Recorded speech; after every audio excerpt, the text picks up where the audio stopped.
Türkiyənin HDP partiyasının üzvü, sabiq deputat Qaro Paylanın açıqlaması ölkədə rezonans doğurub. Qlobal İnfaz xəbər verir ki, Paylan xarici mətbuat açıqlamasında Azərbaycanı hədəf alıb. Keçmiş deputat hazırda Ermənistanın toparlanma mərhələsindən keçdiyini və yaxın zamanda Azərbaycana hücum eləyə biləcəyini söyləyib. Paylan Ermənistanın Qarabağa və ətraf ərazilərə nəzarət eləyərkən ölkənin suverenliyinin tam olduğunu deyib. Onun hazırda Azərbaycana hücum edəcək qədər güclü deyilik. Onlara qarşılıq vermək üçün 3-5 ilə ehtiyacımız var sözləri ciddi müzakirələrə səbəb olub. Paylanın Azərbaycana gələcək hücum anonsu Türkiyədə böyük rezonans doğurub.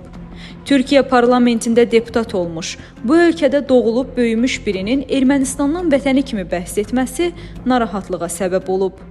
Hətta sosial şəbəkələrin Türkiyə segmentində bir çox böyük səhifələr, fəal istifadəçilər müsahibəni paylaşaraq təhlükə xəbərdarlığı verirlər. Paylanın sözləri revanşizm kimi dəyərləndirilib və bu düşüncənin Türkiyə üçün də zərərli olacağı bildirilib. Statın sonu. Əziz izləyicilər, xəbərlərdən məlumat almaq üçün kanalımıza abunə ola bilərsiniz.